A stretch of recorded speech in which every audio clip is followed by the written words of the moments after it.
बिस्मिल्लाह वस्सलातु वस्सलामु अला रसूलिल्लाह।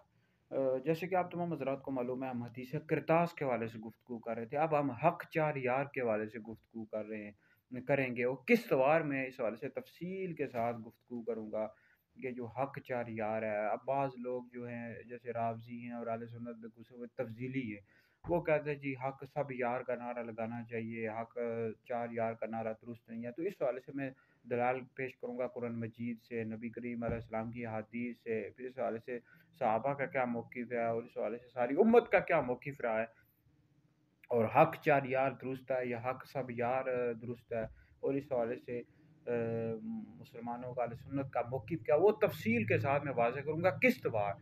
लेकिन आज मैंने आपको इस वजह से बता दिया कि मैं अब चूँकि हक़ चार यार के हवाले से हम गुफ्तगू करेंगे, तो अगली आने वाली वीडियो में हक़ चार यार के हवाले से हम दलाल पेश करेंगे किस्तवार, ठीक है जी।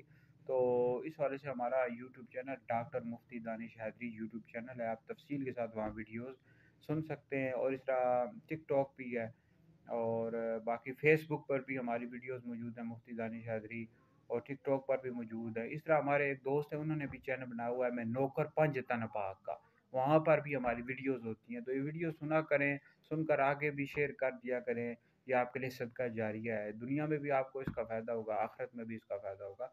तो अगली आने वाली वीडियो में हम हक़ चार यार के हवाले से तफ़सील के साथ किस्तवार गुफ्तगू करेंगे।